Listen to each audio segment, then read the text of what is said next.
بابری مسجد کی جگہ رام مندر بنانے کے پیچھے اصل مقصد کیا ہے اور یہ 30 کروڑ مسلمان مائنورٹیز کا آنے والے وقت میں سٹانس کیا ہوگا اور یہ کیا کر سکتے ہیں؟ بسم اللہ الرحمن الرحیم، السلام علیکم ناظرین کرام۔ آریہ سماج سے لے کر بابری مسجد تک کا سفر میں یہ جو بابری مسجد کی جگہ پر رام کا مندر بنایا گیا ہے، اس کے پیچھے اصل مقصد کیا ہے کہ رام مندر کیوں بنایا گیا، اور یہ جو مسلمان ہیں جو انڈیا میں اس وقت 30 کروڑ کے قریب ہیں، یہ مائنورٹی میں بدل چکے ہیں، اور اتنی بڑی مائنورٹی آنے والے وقت میں کیا سٹانس لے گی اور اس کا سٹانس کیا ہو سکتا ہے اور اس کے کانسیکوینسز کیا ہو سکتے ہیں۔ تو ناظرین کرام، آج سے تقریباً 263 سال قبل پانی پت کے مقام پر 14 جنوری 1761 کو مرہٹوں اور مسلمانوں کے درمیان ایک بہت بڑی جنگ ہوئی تھی، جس میں وہ سارے مرہٹے، وہ لوگ جو مسلمانوں کو یہاں سے نکال باہر کرنا چاہتے تھے، 4 لاکھ کی تعداد میں فوج بنا کر سامنے آیا، اور اس کے مقابلے میں احمد شاہ ابدالی، جن کو شاہ ولی اللہ صاحب نے خط لکھ کر بلوایا تھا کہ یہاں پر مسلمانوں کی مدد کی ضرورت ہے۔ تو جب وہ احمد شاہ ابدالی اس لشکر کو دیکھ رہے تھے تو ان کے سپہ سالار نے آ کر کہا کہ کیا ہم ان سے جیت جائیں گے؟ تو انہوں نے کہا کہ میں ان سے جیت کے بارے میں نہیں سوچ رہا، میں تو یہ سوچ رہا ہوں کہ میں اتنی زیادہ لاشوں کو دفناؤں گا کہاں۔ اس کے بعد اتنی زبردست قسم کی جنگ ہوئی کہ وہاں پہ جو مرہٹے تھے وہ بری طرح سے انہوں نے جنگ ہاری، اور اس کے بعد مسلمانوں کے اقتدار کا ایسا دور شروع ہوا کہ مسلمانوں نے ہندوستان پر کئی سال تک راج کیا۔ یہ معاملہ عالمگیر اورنگزیب تک بالکل درست رہا، لیکن اس کے بعد سے معاملات کافی خراب ہونے لگے، اور اس کے بعد جب 1857 میں انگریزوں نے ہندوستان کے اوپر مکمل طور پر جو قبضہ ہے وہ کر لیا، تو اس وقت بھی رام پال اپنی کتاب میں لکھتے ہیں کہ انڈیا میں لٹریسی ریٹ 97% تھا، اور جو پنجاب، یو پی اور سی پی تھے یہاں پر 100% تھا۔ لیکن انگریز کا جو کام تھا، انگریز سمجھ چکا تھا کہ یہاں کی فالٹ لائنز کو اگر میں نے دریافت کر لیا اور فالٹ لائنز کو میں نے جان لیا تو میں ان کے اوپر حکومت کر سکتا ہوں۔ انہوں نے پھر فالٹ لائنز کو دریافت کرنا شروع کیا، اور اس میں سب سے بڑی فالٹ لائن تھی ہندو مسلم۔ اس میں انہوں نے ہندوؤں کو کہا کہ یہ وہ مسلمان ہیں جو باہر سے آ کر آپ کے اوپر حکمرانی کرتے رہے ہیں، تو یہاں پر حکمرانی کا حق تو آپ کا بنتا ہے۔ یہ ایک پاک سرزمین ہے، یہ ہندوؤں کی سرزمین ہے، اس کا نام ہندوستان ہے۔ اس کے علاوہ ایک اور فالٹ لائن تلاش کی گئی، شیعہ سنی، جو آج تک پاکستان میں یہاں پر چلتی آ رہی ہے۔ اس کے علاوہ ہندوستان اتنا ترقی یافتہ تھا، اتنی ترقی تھی کہ وہاں پر لارڈ مکولے نے لکھا ہے کہ میں جب انڈیا کا میں نے وزٹ کیا تو مجھے وہاں پر کوئی فقیر، کوئی چور، کوئی ڈکیٹ نہیں ملا تھا، کیونکہ مسلمانوں سے حکومت چھینی گئی تھی، اس لیے انگریزوں کا ہندوؤں کے ساتھ تھوڑا سا میل ملاپ کچھ بہتر تھا۔ اور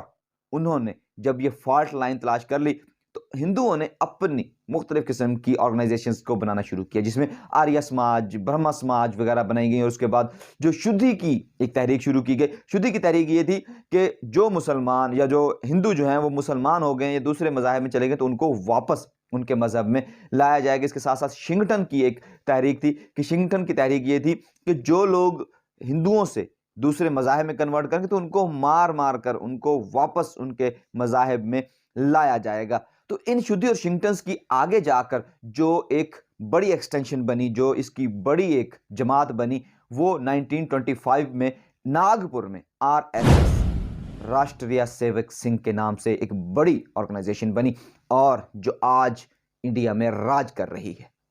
یہ اس نظریے پر بنائی گئی تھی کہ یہ گپتا موریہ کی حکومت انڈیا میں واپس لائیں گے اور انڈیا کو ایک پاک سرزمین کچھ اس طرح سے بنانے کی کوشش کریں گے۔ لیکن جب 1947 کی آزادی ہوئی، اس کے بعد سے لے کر جو انڈیا کی تاریخ ہے، وہ تاریخ مکمل طور پر ہندوتوا بڑھوتری کی تاریخ ہے،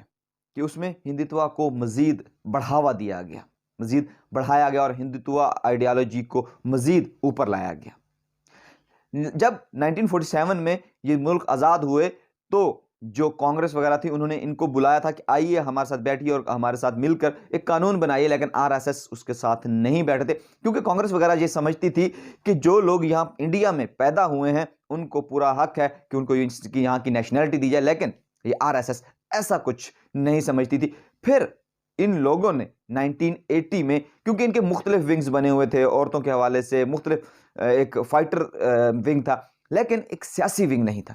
تو انہوں نے 1980 میں ایک بی جے پی کے نام سے ایک سیاسی ونگ بنایا، ایک سیاسی جماعت بنائی، جس میں انہوں نے اٹل بہاری واجپئی کو سب سے سامنے رکھا۔ اور اٹل بہاری واجپئی تب یہ 3 سے 4 سیٹیں لے سکے تھے، لیکن اس سے زیادہ نہیں تھی، لیکن آج یہ انڈیا پر حکومت کر رہے ہیں۔ تو تب ان کے ذہن میں ایک شیطانی خیال آیا کہ آپ دیکھ لیں کہ جب سے مودی کی حکومت آئی ہے، یا جب یہ احمد آباد کے پرائم منسٹر تھے، تب بھی وہاں پر مسلم کش فسادات تھے،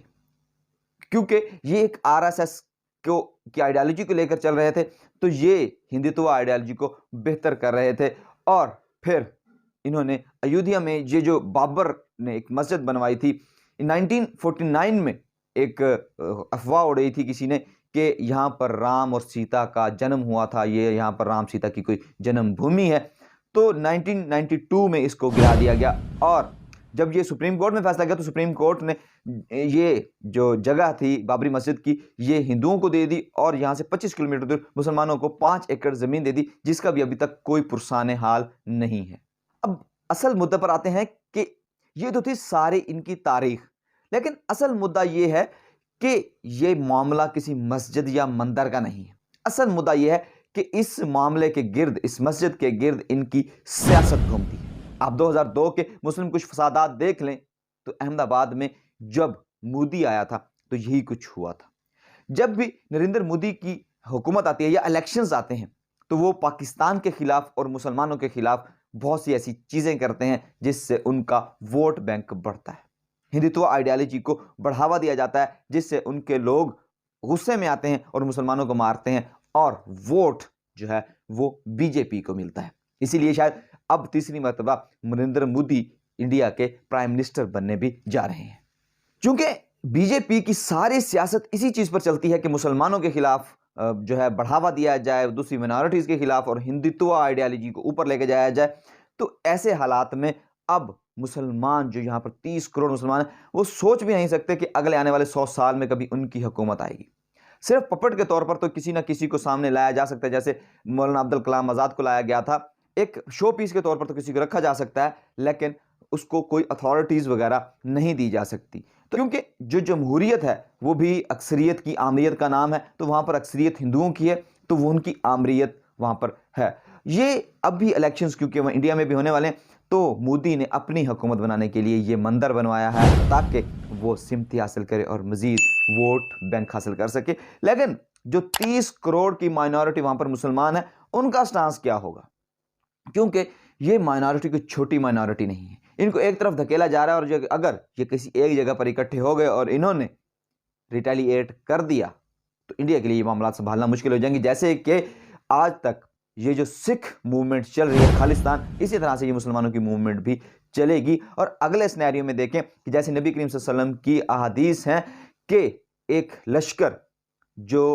مشرق سے اٹھے گا اور خراسان سے اٹھے گا اور جو ہند میں جائے گا اور وہاں کے حکمرانوں کو گردنوں سے پکڑ کر لے کر آئے گا، تو اس میں مسلمانوں کا بڑا اہم ترین کردار ہوگا، کیونکہ آج کل جنگیں صرف ہتھیاروں سے اور ڈائریکٹ لڑائی سے نہیں بلکہ پراکسی سے لڑی جاتی ہیں۔ تو یہ 30 کروڑ کی پراکسی چھوٹی پراکسی نہیں ہوگی۔ اگر ادھر سے حملہ ہوتا ہے